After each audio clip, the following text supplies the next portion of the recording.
It is an honor to be a part of your leadership and administration.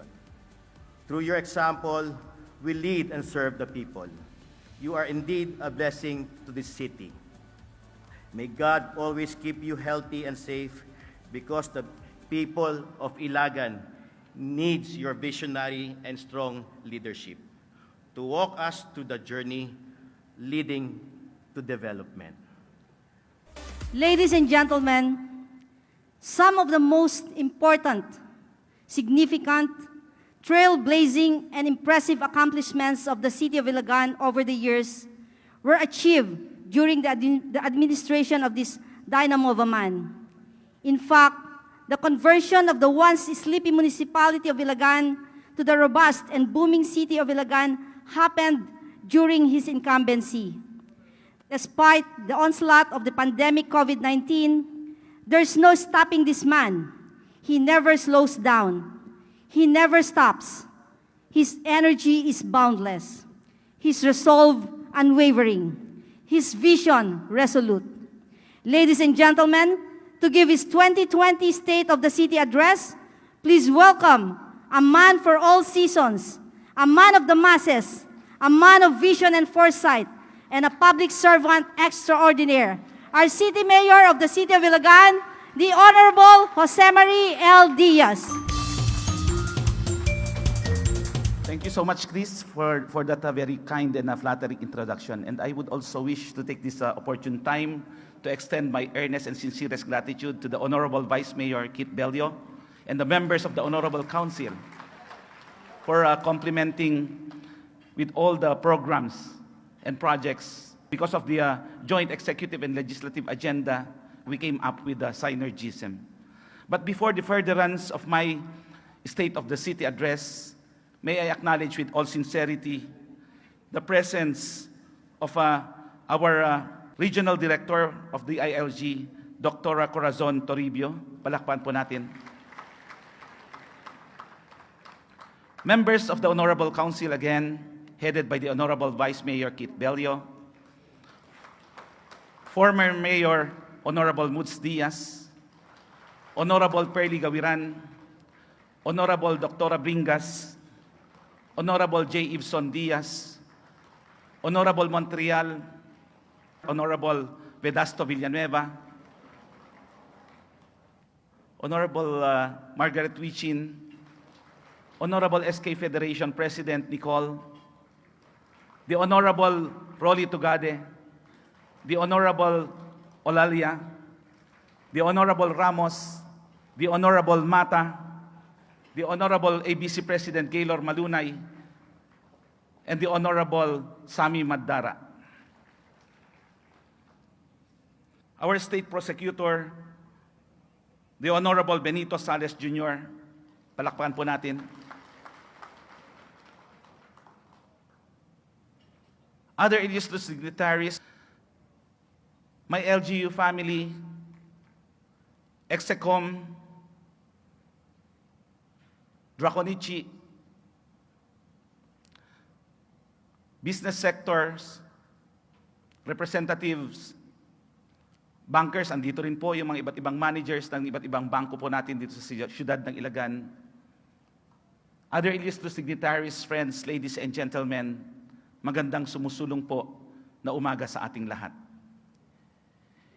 In Cosiliis nostris fatum nostrum est. In our choices lie our fate. Our life as an Ilagueño is a journey. It allows us to explore the opportunities, make us grow and develop, and to look at our city from various perspectives. As we gleam in a stimulus image, we also suffer from a demeaning experience. In this journey of ours, we are bound to either succumb to life's challenges or transcend and emerge victorious. But as we continue trekking our journey with so much hindrances and difficulties, we are exposed to a number of choices we have to make in order to determine a future that is livable for every Ilagueño. Well, COVID-19 pandemic has a dramatic impact in our community, in our lives, our health, livelihood, and our economy. It threatens our life, our health, and of course, the future of not only this city, but the entire humanity. It changes the course of everyone's journey in life and alter our fate and destiny. Our battle with the pandemic cost the lives of a few of our fellow Ilagueños, put to risk and danger 100 of us, and threatens 1,000 more. And I wasn't spared. I was a victim. My personal struggle with COVID-19 is a life-threatening experience. A thin line separated me from life and death. And thank God, I was given a chance to walk back to life and fulfill the mission given to me to lead Ilagan into its journey towards becoming a livable city.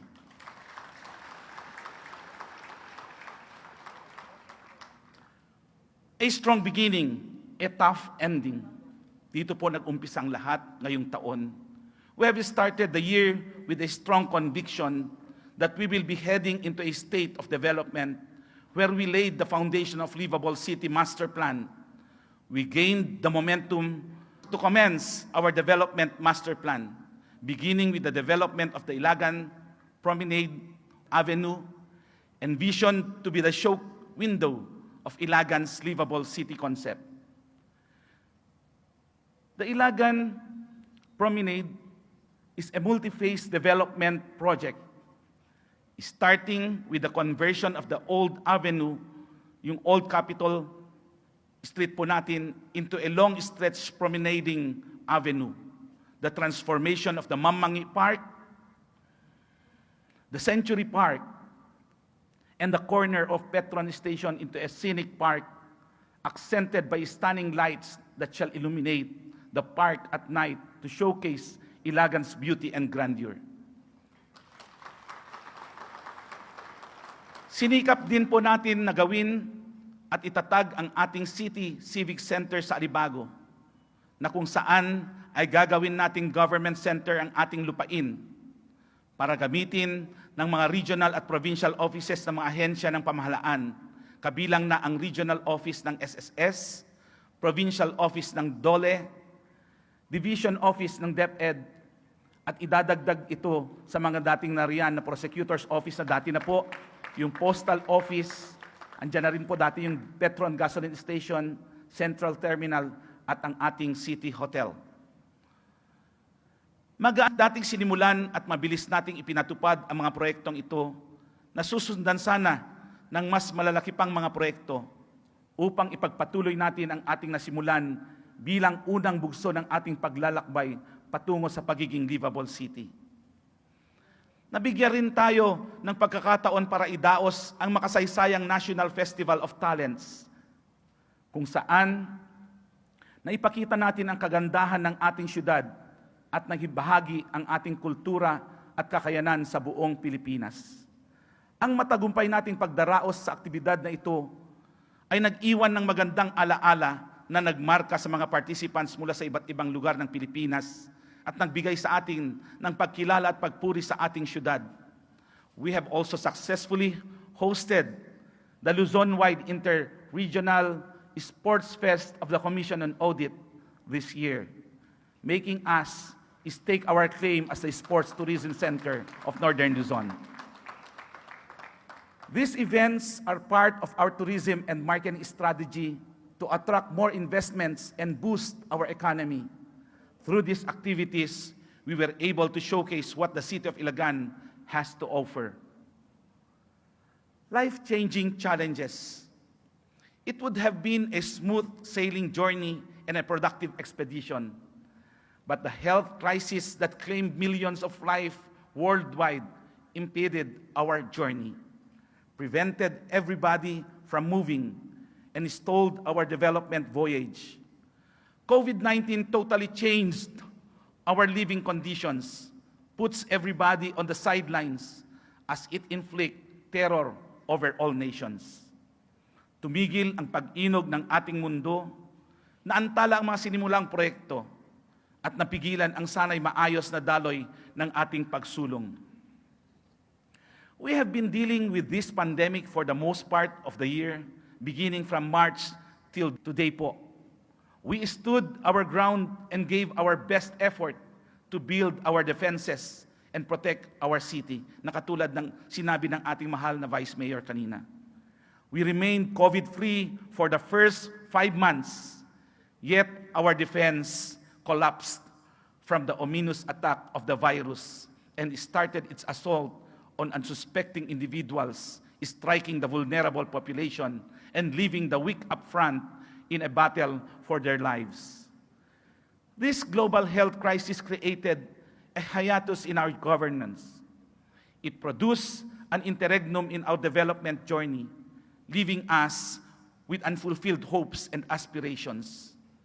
As this pandemic became more potent and lethal, we were stranded into our homes and left with no recourse but to adhere to the protocols.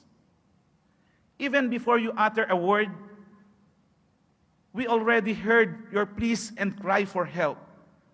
The city government did not rest. We worked under duress, under threat. We did face the risk and danger head on to keep you safe, our beloved Ilagueños. We mustered all our resources and immediately delivered goods into your doorsteps to make us all survive this crisis. With the guidance from the national government, we reprogrammed our budget to address the prevailing crisis situation, allotting a total of 329.5 million for our COVID-19 response and mitigation measures. To this date, the city government of Ilagan have disbursed a total of 278 million for welfare goods distributed to 60,000 households during the first wave of COVID-19 relief operations. And then more or less 60,000 households on the second wave. Again, more than 60,000 households on the third wave. And more or less 50,000 households during the local lockdown implemented in October. Idagdag natin dito ang mahigit na 28,000 food packs na ipinamahagi natin noong mga panahon nagpatupad tayo ng localized lockdown sa mga barangays at puroks kung saan mataas ang mga bilang ng kaso ng COVID-19. Ang pandemya ay dahilan din upang mawalan ng hanapbuhay ang ating mga marginalized sectors. Kung saya't nagpamahagi tayo ng mahigit na 5,000 sako ng bigas at tulong pinansyal sa mga tricycle operators at drivers, jeepney operators at drivers, at mga tinderang natigil sa hanap buhay. Sa puntong ito, ay nais kong ipaabot ang aking pasasalamat sa mga punong barangay at sa kanilang mga konseho at barangay tanods sa pakikiisa sa pagdamay sa ating mga kababayan nitong panahon ng pandemya. Sila rin ay namahagi ng relief good packages sa kanilang mga barangay upang madagdagan ang tulong na tinanggap ng ating mga kabaranggayan. Isa itong pagpapakita ng nagkakaisang diwa ng lahat ng opisyal ng lungsod upang magtulong-tulong na iangat ang kalagayan ng ating mga nasasakupan. It is during this period that we saw how strong we are as we unite on a purpose to help each other survive the catastrophic event.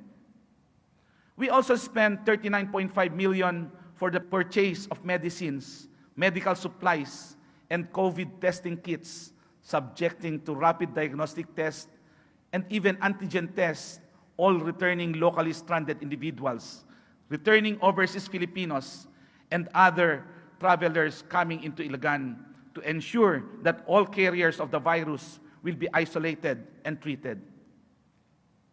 12 million was also spent for the operation and maintenance of our 11 quarantine and isolation facilities, covering rent for private hotels and facilities, repair and maintenance of buildings and other structures, and daily food provisions to more than 10 to 12,000 LSIs and returning overseas Filipinos, more than 8,000 first contacts and asymptomatic patients tested or accommodated in our quarantine and isolation facilities from March to November. Ito na po yung contact tracing natin na kung saan tinatrace po natin yung mga first contact and second contacts. And still ongoing to this day, we likewise procured 2 units of buses for our Balik Syudad program intended for LSIs and OFWs. From the start of this pandemic, I have foreseen, kasama ko ang members ng Honorable Council and the Honorable Vice Mayor, the need to establish a molecular laboratory to allow us to conduct mass testing and expedite the release of results of the specimens for testing. In just a span of 2 months, we were able to construct and operate our own DOH-accredited molecular laboratory. Sa pamamagitan nito, madali nating matutukoy kung sino ang mga tinamaan ng sakit para mabigyan sila ng karampatang lunas at agarang ma-isolate upang maiwasan na ang pagkahawa-hawa sa ating mga komunidad. Ang laboratoryong ito ay isa ring tulong sa ating pamahalaan na mabawasan ang backlog sa testing at upang mapadaling maagapan ang anumang pagdami ng bilang ng mga nahahawa hindi lamang sa ating rehiyon kundi maging sa buong bansa. Our City Health Office 1 and 2 and the San Antonio City of Ilagan Hospital worked tirelessly to control and prevent further spread of the virus. Hanggang sa puntong sila na rin ay iginugupo ng pagod at tinatamaan ng sakit na ito. Dumating din tayo sa puntong isinasailalim natin ang syudad sa enhanced community quarantine. Dahil sa pagdami ng bilang ng kaso natin. But despite the unprecedented outbreak of COVID-19 in our city, we have risen above the situation. We did the best thing. We did the right move. From the peak of 40 to 47 cases noong kalakasan po a day, we brought it down to its least number until we reach bottom end, that is 0 COVID case in a day.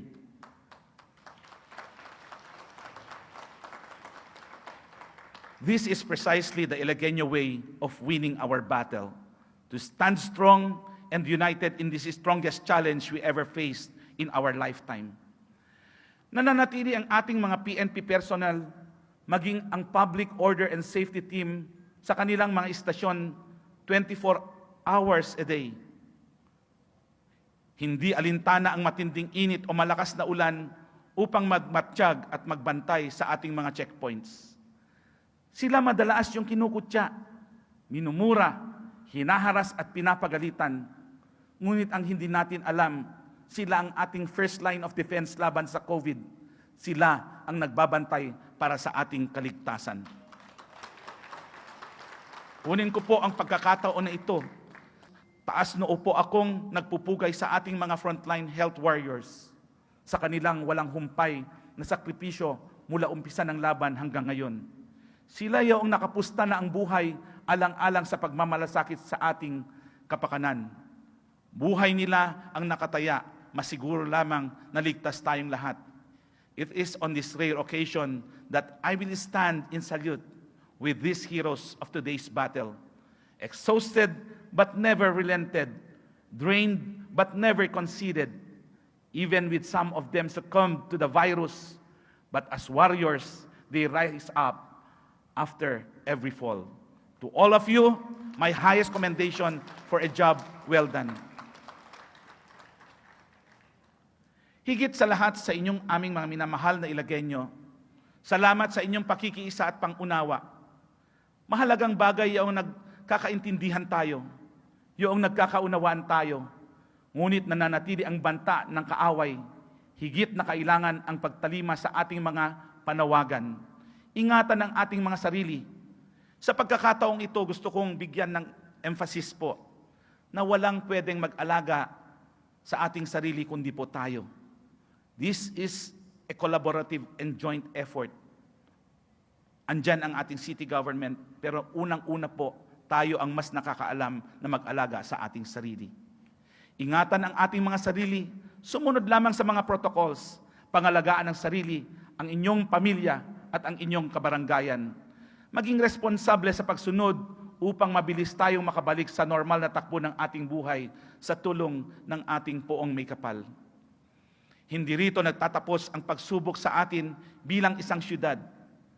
Our resilience and perseverance were once again tested as days of heavy rainfall due to Typhoon Ulysses submerged 51 barangays and isolated 17 more. We were caught by surprise by the magnitude of the flood. Doble ang hinaharap o kinaharap nating panganib sa kalamidad na ito na nagdulot sa atin ng napakalaking pinsala. Pero hindi po tayo pumayag na daigin ng anumang mga pagsubok. Hinarap natin ito bagamat inilagay ang marami sa peligro. Dito natin muling pinakita ang ating pagiging matatag sapagkat mabilis tayong bumangon para itayo muli ang ating mga kabuhayan. Bumuhos sa atin ang mga tulong at higit sa lahat, inabot natin ang 91 barangays. Sinikap nating abutin saan man kayo naroroon. Nailagay man sa bingit ng kamatayan, hindi natin ito alintana.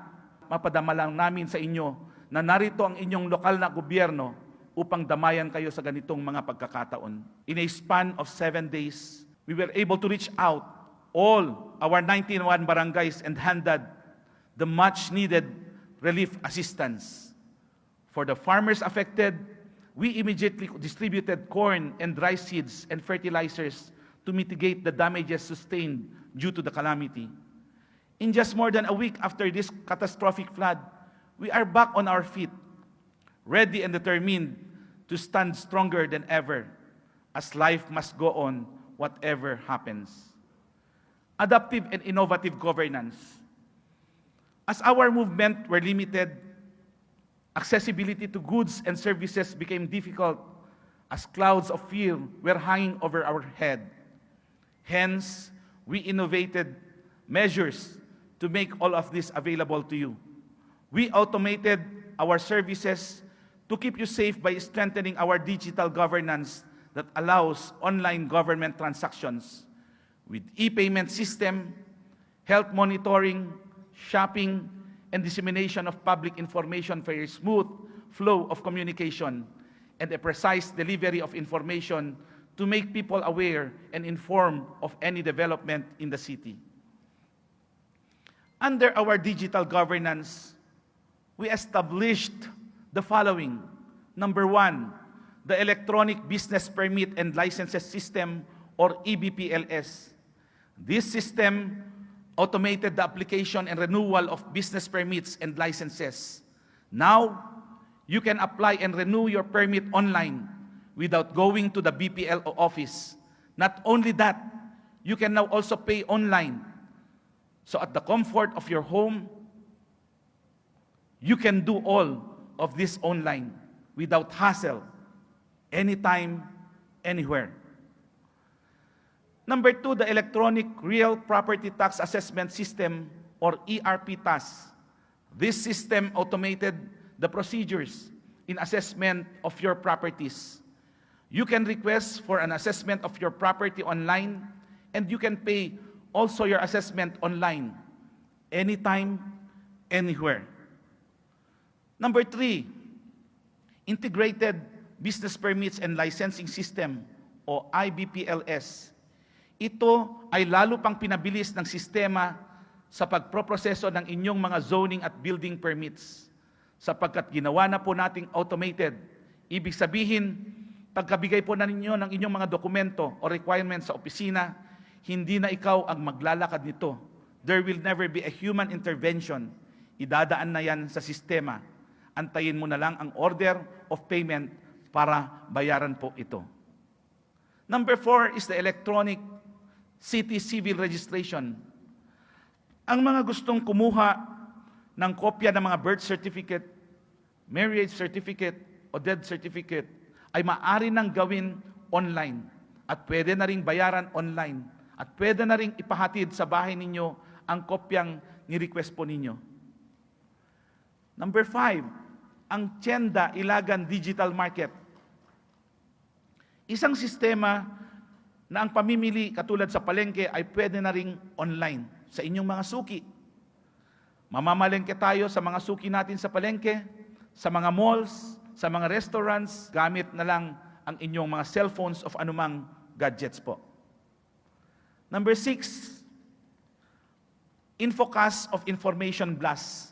This gives you warnings, updates, and other informations, especially during disaster and calamities. Number 7, City of Ilagan Hotline, a central hotline number for the city government of Ilagan. Number 8, our Health Guard contact tracing system, which aided us in preventing and containing the spread of COVID-19. Number 9, our online entry and exit pass that manages the movement of people coming in and going out of the city. Sa pakikipag-ugnayan natin sa Department of Information and Communications Technology, ay nagawa nating mabigyan tayo ng free Wi-Fi upang makatulong sa ating mga mag-aaral sa kanilang online classes, lalong-lalo sa panahon na ito, yung tinatawag natin na blended learning.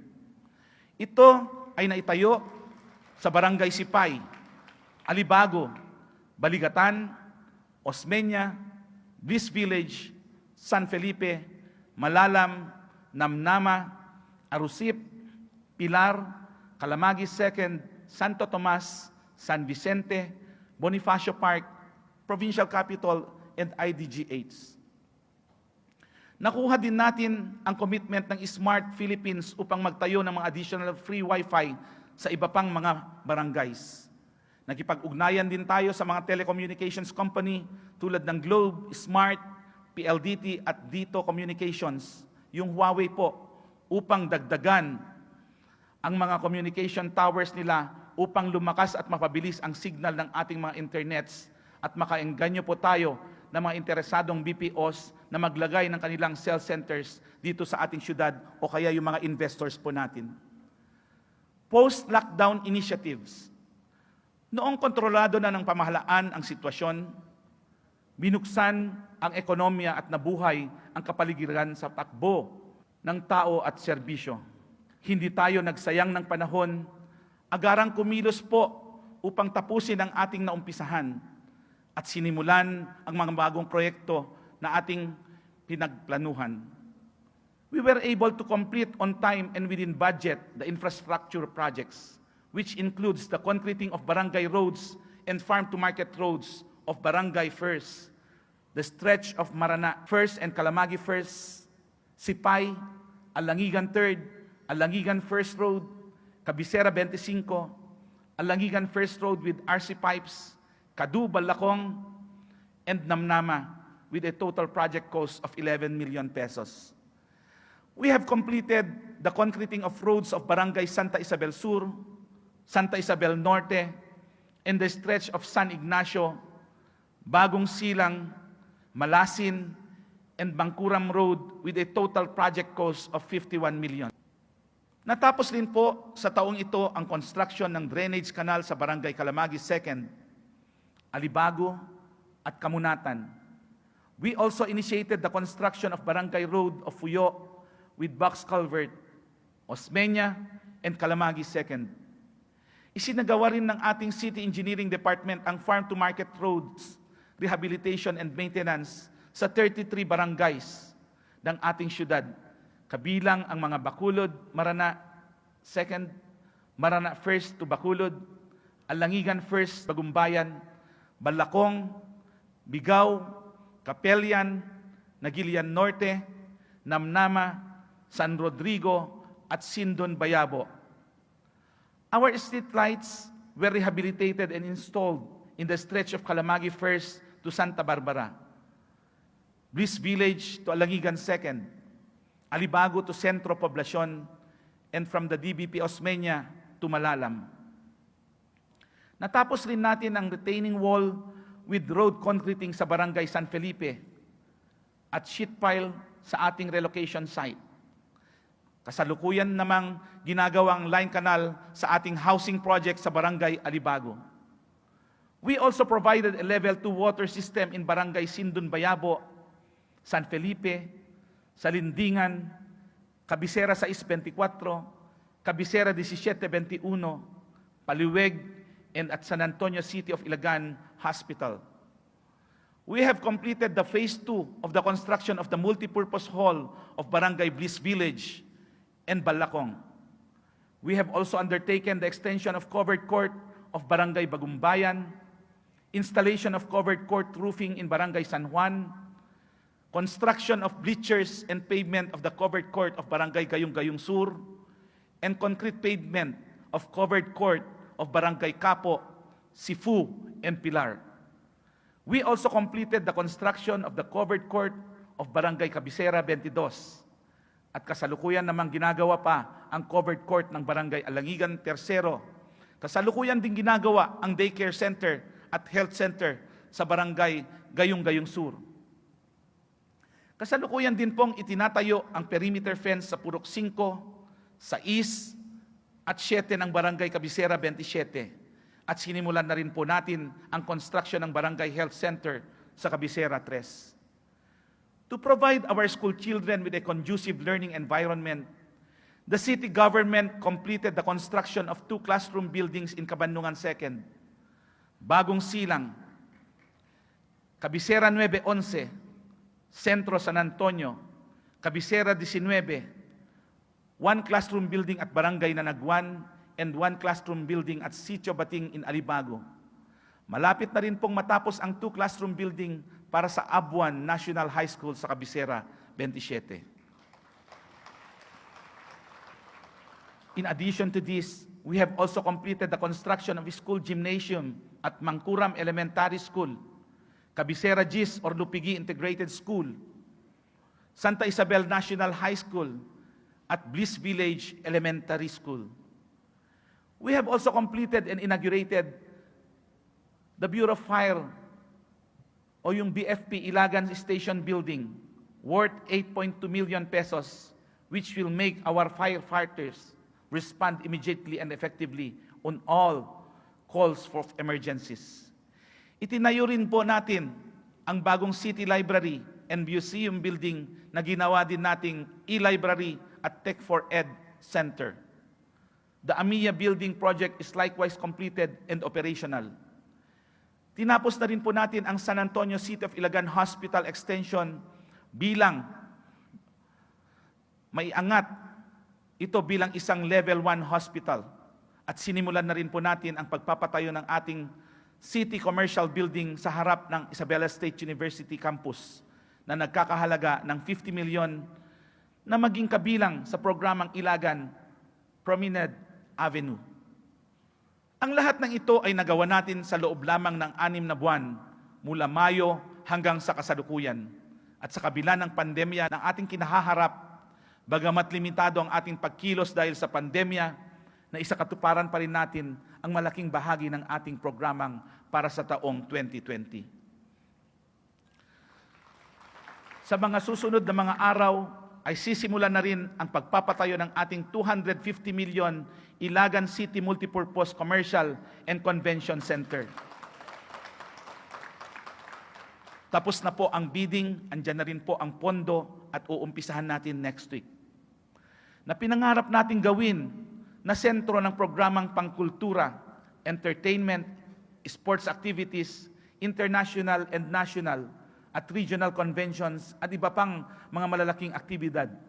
Ngunit ang kagandahan ng proyektong ito ay pwede rin natin mai-transform, kaya nga natin tinawag na multipurpose ito, upang maging isang mega quarantine o evacuation center tuwing panahon ng kalamidad at pagpapatuloy kung sakali man ng COVID-19 pandemic. We will also endeavor to construct our modern abattoir. The biggest challenge we face this year is to achieve a balance between health considerations and economic activity. Napakaikliman ng panahon upang gawin ang mga hakbang para maibalik ang sigla ng ating ekonomiya. Nanunumbalik ang lahat sa kinagawiang hanap buhay. Pinilit nating ibangon papaitaas ang syudad ng Ilagan at hinagad nating muling abutin ang pangarap natin para sa ating mahal na syudad ng Ilagan. The trust and confidence of the business sector in our economy is still upbeat. As we are optimistic that we can bring back to vigorous commercial activity in our city before the lockdown. Noon po, but despite the fact that the condition is still ominous, more investors are coming to the city of Ilagan. A bigger Pure Gold supermarket has opened in Aribago, and likewise, the Talavera Hypermart in Kalamagi 2nd is about to open. TAPS School is now operating and will soon transfer to its bigger home, also in Kalamagi 2nd. The construction of Jerry's Grill, Ilagan, will begin this coming month, and the Black Scoop Cafe in Centro Mall, the Mitsubishi Marketing and Showcase in Baligatan will also open soon. Marami pa po, other and small medium business players also intend to open their business operations, adding to the growing number of establishments intending to participate in our healthy economic activity. Bagamat nasa pandemya tayo, tumaas pa rin ang bilang ng mga nagbubukas ng negosyo at mga nagpaparenew ng kanilang mga business permits. Umangat po ng 23% ang bilang ng mga new businesses at 5% para sa mga business renewal. Suma total, nadagdagan ng 800 million ang pumasok na investment capital nitong taong 2020. Senyales ito na hindi natitinag ang ating ekonomiya bagamat sunod-sunod na pagsubok ang ating sinasagupa. The biggest gain we got this year was the infusion of 500 million investment by Charon Pokphand Foods Corporation, the #1 agro-industrial company and food conglomerate in Thailand. Sila po ang #1 na kitchen of the world. Sa panahon na to, sila na po ang nangunguna sa swine industry sa buong mundo dahil nabili na po nila yung swine business na malaki sa United States of America. Andyan ang CP Foods Corporation recently launched the modern swine building complex in Santa Victoria, making them the second largest swine breeding company in the Philippines. This investment provided impetus for our economic advancement and an opportunity for us to become at par with the best of the world in terms of breeding technology. Through these investments, gusto ko pa rin palang ipaalam rin sa inyo na isang kumpanya rin po, but it is very premature for me to divulge this company, na mag-i-infuse din po sa ating local company ng isang 250 million na naman na capitalization sa ating syudad. Through these investments, we were able to secure our good and strong economic standing and propel the city's development further. Malaking bahagi ng ating ekonomiya ang agrikultura. To reinvigorate the agricultural sector and contribute to the attainment of food security, we relentlessly seek means to support our local farmers through the provision of farm inputs and farm modernization programs. This year, we have distributed 13,938 bags of hybrid rice and inbred seeds to 7,712 farmer beneficiaries. Nagpapasalamat rin po tayo sa Department of Agriculture and 8,161 bags of fertilizers and financial subsidy to 3,257 farmers. We also distributed 6,875 bags of hybrid corn seeds to 6,133 corn farmers. The City Agriculture Office also assisted 4,500 farmers in availing crop insurance to 5,000 hectares of farmlands and continuously conduct hands-on knowledge and technology transfer relating to modern agricultural practices to improve farm production and profitability. Under our fishery program, we facilitated the registration of 3,847 fisher folks and 594 fishing boats to the Bureau of Fisheries and Aquatic Resources to become beneficiaries to assistance and support projects from the said agency. We also distributed 523,000 tilapia fingerlings and 30,000 eel fingerlings to our fish pond operators and turned over 5 non-motorized bangkas to AGTA fisher folks o yung mga IPs po natin of Cabecera Gis.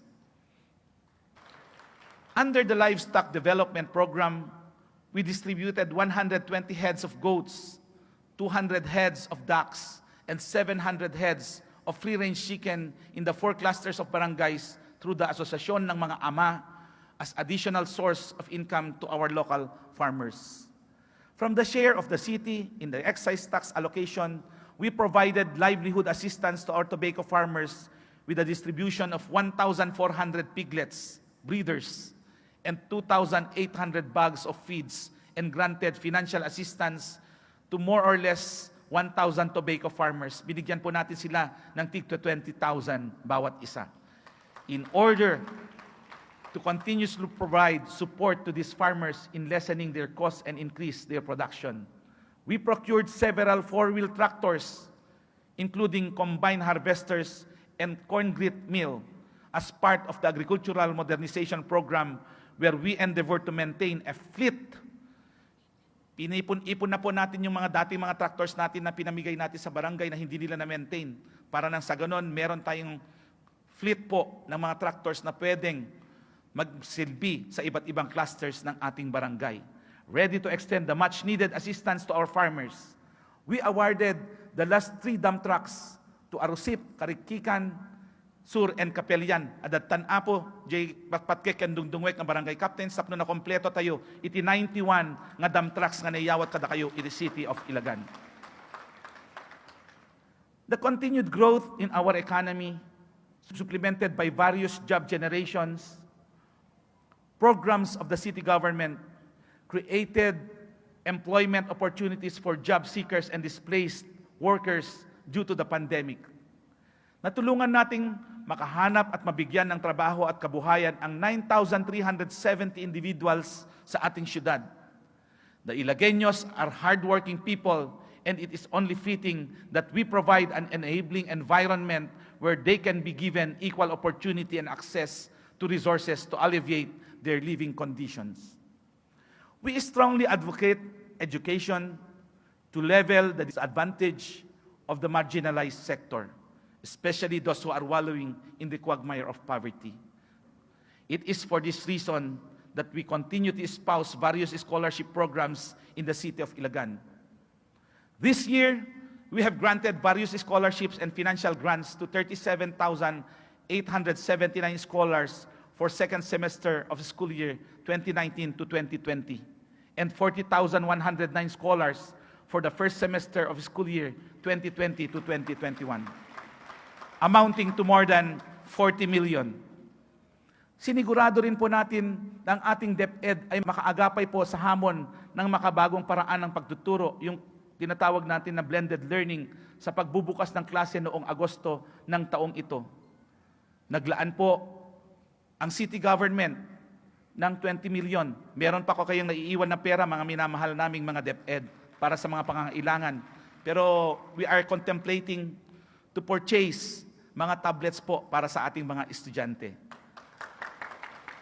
para matugunan ang mga pangailangan para sa maitaguyod ang edukasyon ng ating mga kabataan sa gitna ng pandemya. We do not tolerate a culture of vagrancy in this city. Wala po sa atin kaisipan, dahil tayo ay Ilagueño, na isang maging mendicant. By nature, we are very resilient, mga Ilagueños. Kailangan, laging sinasabi rin ng ating mahal na gobernador, na kailangan bigyan rin natin ng dignidad ang ating sarili. Hindi tayo hantayong magpalpalama. Subalit, hindi maiiwasan minsan na darating sa ating buhay ang mga pagkakataon na kinakailangan natin ng tulong. Bukas ang pintuan ng ating lokal na pamahalaan sa pagbibigay tulong pinansyal para sa mga nangangailangan nating mga kababayan upang tulungan sila sa kanilang muling pagbangon. A total of more or less 12.7 million was given as medical assistance, shelter assistance, livelihood assistance, and financial assistance to individuals in crisis situation sa pangangasiwa ng ating Social Welfare and Development Office. Setting aside our pandemic situation, we are still a healthy city. Our health facilities unceasingly extend their services, providing consultations, medicines, and the implementation of the various health programs. We increased our treatment success rate of communicable disease program from 90.53% to 92.52% despite pandemic.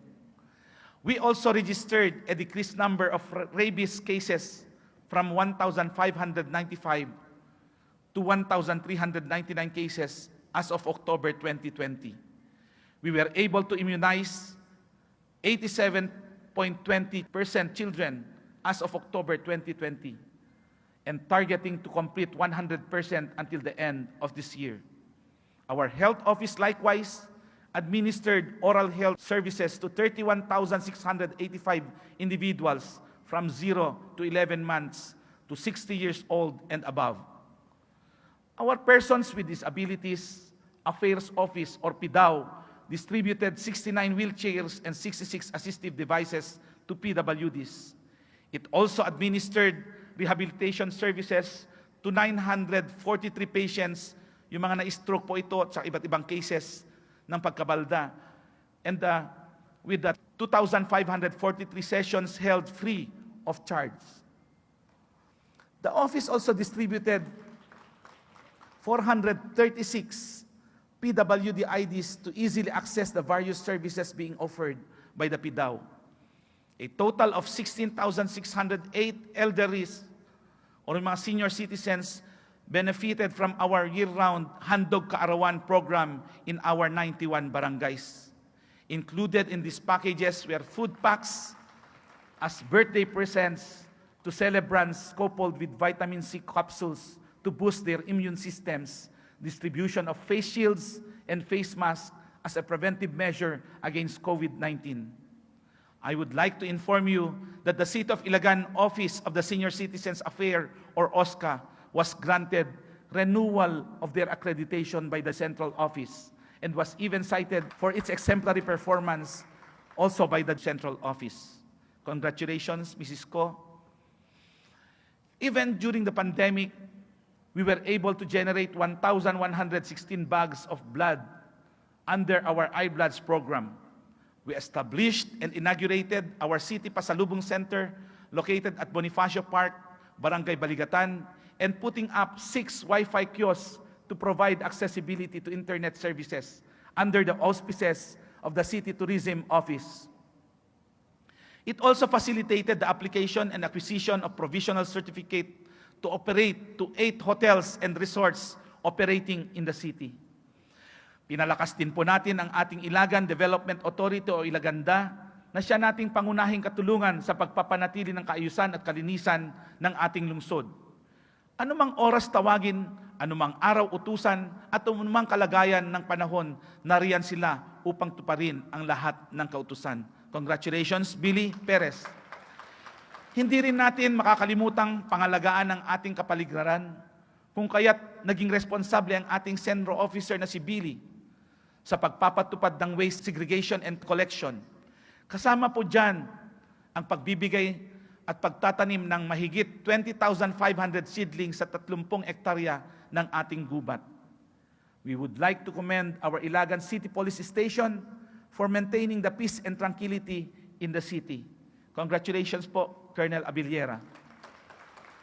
Sa tulong po ng ating mahal na Provincial Director, through the initiative of our Chief of Police and our Provincial Director, we reactivated our Ilagan SWAT team and provided them full gears, rifles, and mobility so that they can respond swiftly and effectively. We would like to express our sincerest gratitude to PNP Regional Director Brigadier General Crizaldo Nieves for the support and assistance extended to the PNP Ilagan, especially in the maintenance of peace and order in the city. I would like to commend our City Disaster Risk Reduction Management Office for responding effectively during the crisis situation sa pangunguna po ni Butch Estavillo.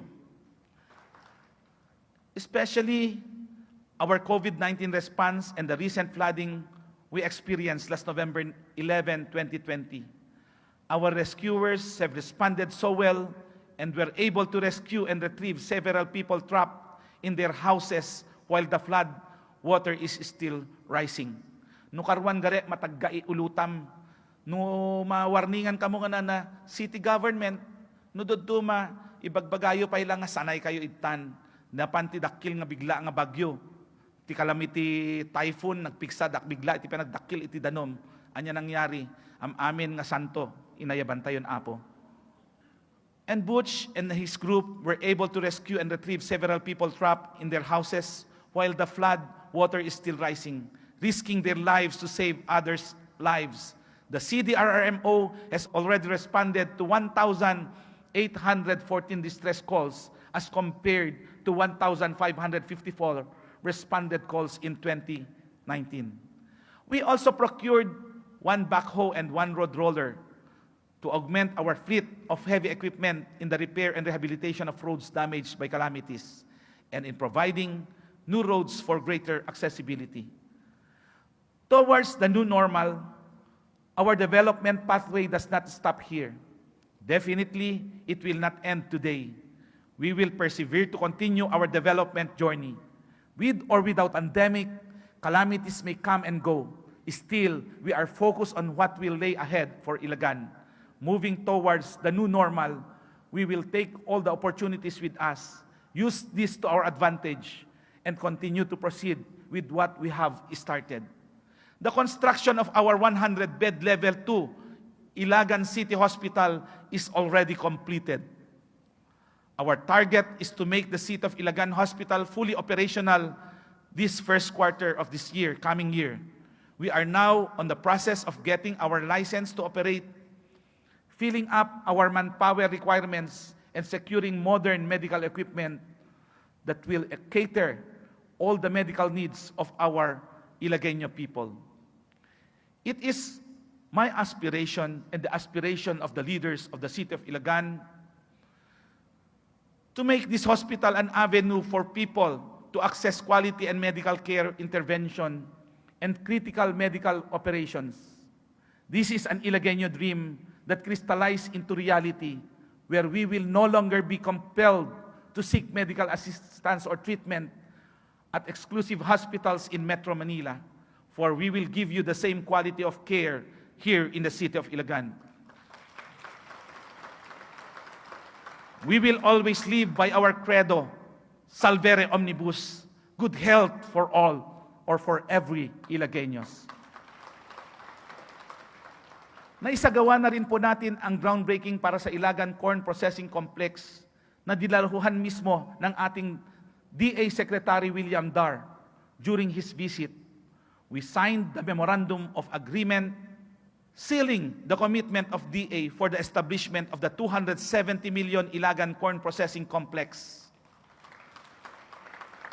Opo, yes, despite the risk, kalakasan ng pandemya noon, we went to the office of the DA Secretary, Secretary Dar, to present our project proposal, and Honorable Secretary did not fail us. We have secured a grant of 270 million for the construction and completion of the project, with 20 million as the counterpart of the city government.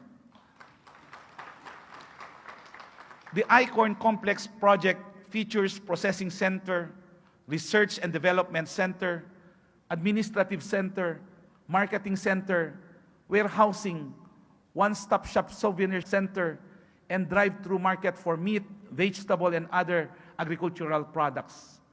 With the establishment of this corn complex, we will reinforce once more our title as the corn capital of the Philippines. Kaagibad ng programang ito ay ang ating pagpapatayo ng Gourmix Center upang magproseso o mag-produce ng mabitaminang pagkain gawa ng mais para sa ating mga anak. Ito yung program natin para sa nutrition po. Itatayo din natin ang paggawaan ng bitaminang pagkaing arroz caldo para din sa ating mga kabataan at sa mga evacuees tuwing magkakaroon tayo ng baha o kalamidad. Ito ay sa pakikipagtulungan ng Department of Science and Technology o DOST na siyang kasama nating tumuklas ng teknolohiya upang ukol sa produktong ito. We endeavor also to establish a national training center for the recruitment and training of PNP personnel. Patpatgek ken dungdungwek nga kailyan. Idi na pang kami nga nagdaldalyasat 7 years ago kadwak iti kaadwan iti miyembro ti pagpandayan ninti nga datoy tatta. During our bid for cityhood 7 years ago, we promise that we will be addressing all avenues of services, health, livelihood, education. We did really contemplate before, and we promised to set up a college or university, City of Ilagan University or College.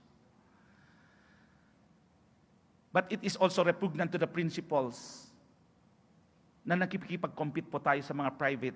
Since meron na tayong Isabela State University, meron na tayong St. Ferdinand College dito, that there might be a duplication of courses. But still, hindi nawaglit sa kaisipan natin na for us to have, to spur development, isang avenue ang edukasyon na siyang ginawa dahil naunang nagsyudad ang Tugigaraw na sila ang naging center of education. Kasi kung titignan mo, kung tutuusin, ang mga estudyante minsan ay mas magarbo pa sila o kaya mas magastos pa sila. Pag ang mga estudyante ay nasa isang lugar, they will be contributing to the economy. Siyempre, dadayo sila rito. Mabuti na lang po at we have a stipulation and we are contemplating to have a stipulation between the PNP under the leadership of our current chief PNP Sinas. And this was started, the negotiation or the roundtable discussion started last year pa po, last quarter last year. At dito nga po, napili po nila na itatayo ang training center ng PNP dito sa City of Ilagan. That's why we endeavor also to establish a national training center for the recruitment and training of PNP personnel. To reinforce our desire to realize this project, we have invited again, recently, the National Directorate Officer of the Philippine National Police, which they acceded, headed by the Police Major General Israel Ephraim Dixon, who is the head of the Directorate for Personnel and Record Management, PNP National Headquarters, to explore and consider the possibility of this training center to be put up here in the city.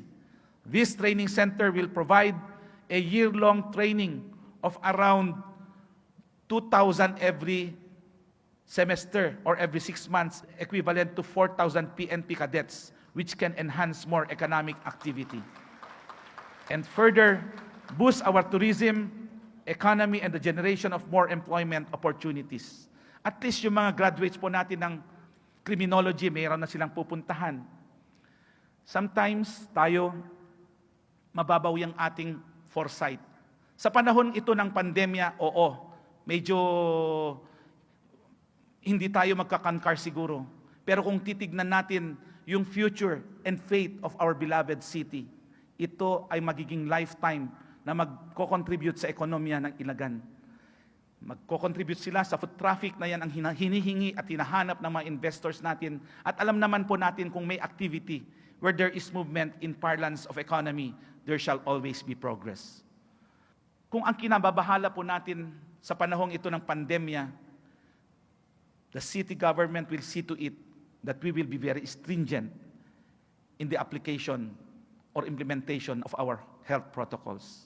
Pero ang titignan po natin yung long-range planning natin na magko-contribute po ito sa ekonomiya ng syudad ng Ilagan. Opportunities are abound for Ilagan. We just have to move fast, seize the opportunities while it is available. We need more spaces, more available areas for possible expansion of these opportunities. The city government will continue its land banking approach. Bumibili ang city government ng mga lupa upang nang sa ganun, kung may mga investors tayo, pwede nating i-match agad po sila. Hindi yung naghahanap pa lang tayo. Diyan minsan tayo naiiwan dahil sa lupa po na availability in order to meet the growing interests of investors. And government agencies' expansion here in Northern Luzon ay dumadami. We are also working on matching program between local investors or owners of land and major investing firms and companies so that we will continue making our economy robust and stronger.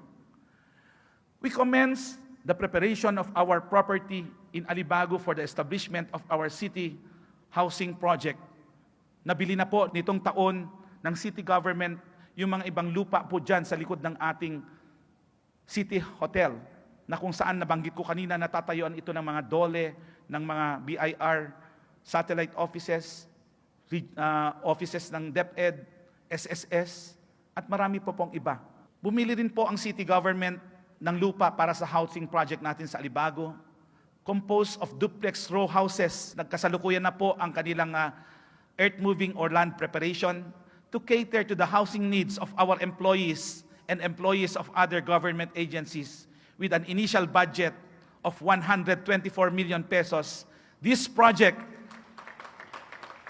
is also intended to address our housing backlog of more than 10,000. Kasi nung pinagawa natin ang ating urban development plan na kung saan tinap natin ang isang pinakamagaling na urban planner in the person of Architect Palafox, dun sa kanyang pag-aaral way back 2016, meron tayong pagkukulang ng mga pabahay na more or less, na wala pang bahay ng mga Ilagueño, na mga 14,000. Way back 2016. This is a partnership project of the city government and the National Housing Authority, with both agencies working to provide housing to our homeless people in the city. We will not just give land to the landless, home to the homeless, but we will build a community. The year 2020 has tested our resilience. Napakatindi man ng mga pagsubok na dumating sa atin, nananatili tayong matatag na sumasagupa dito.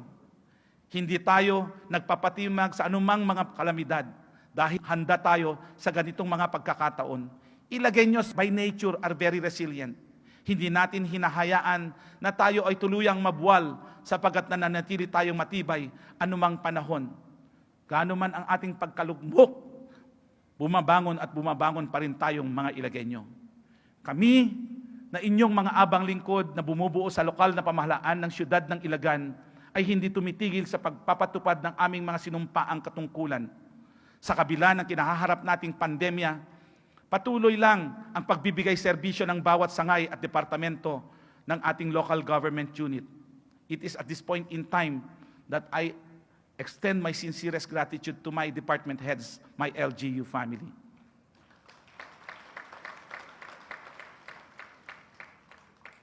Let me also extend my gratitude to the Honorable Vice Mayor Kit Bello, members of the Honorable Council, again, my LGU family, my EXECOM, for bearing with me and keeping up with the pace we are setting. That sometimes I'm pushing you against the wall, puro laging madali, madali, madali. Ganun din sa ating mga mahal na barangay captains, hanta kayo na acknowledge sa ta, ng patpatke, kandungdungwek ng barangay captains. Hindi madali na pamunuan ng isang malaking syudad. Kung kaya't ako ay umaasa sa inyong dedikasyon at patuloy na suporta at pakikipagtulungan para sabay-sabay nating mapaunlad ang ating mahal na syudad ng Ilagan. Though we have a very limited period to pursue our plan, I can say we will still achieve the best for our city.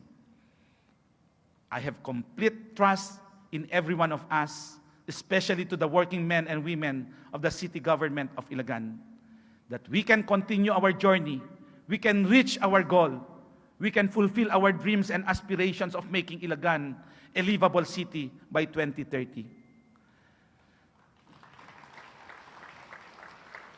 Kaya po ako ay nakatanaw sa malayo, kasama ko ang members ng Honorable Council, Vice Mayor, at dala ng aking kaisipan ang mga pangarap nating dapat pa nating abutin.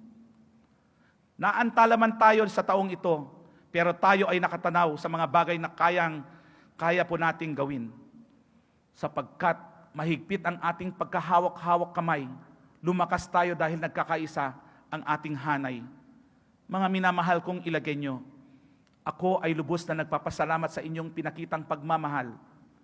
Hindi nakakapagod na kayo ay aking pagsilbihan, kasama ko ang mga leaders po natin. Bawat ngiti at yakap na natatanggap ko mula sa inyo ay nagpapataba sa aking puso. Nagbibigay sa akin ng inspirasyon upang bumangon at lumaban sa bawat araw. Isang komunidad tayong haharap sa lahat ng pagsubok. Hindi ko kayo iiwan, hindi ko kayo iniwan, hindi ko kayo tatalikuran, at hindi ko po kayo binigo at hindi bibiguin kailanman.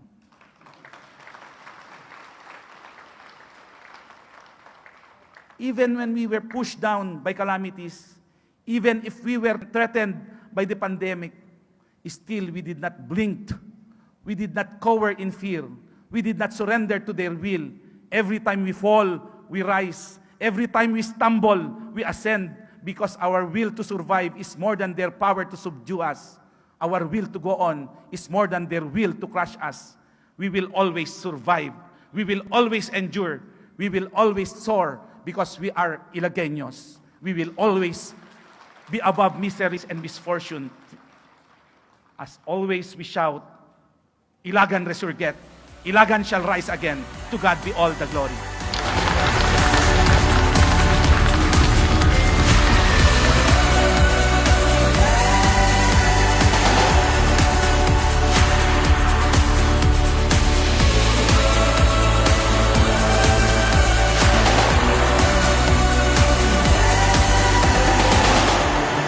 Rest assured of the extensive and constant support of the Sangguniang Panglungsod in all your endeavors towards our journey leading to development. Thank you so much, and we salute our local chief executive. Well and duly noted. And are there any more matters in the agenda for today? There are no more matters in the agenda, Mr. Chair. Mr. Chairman, I move for adjournment. There's a motion here that we adjourn. Second motion, Mr. Chair. Seconded. This session is hereby adjourned.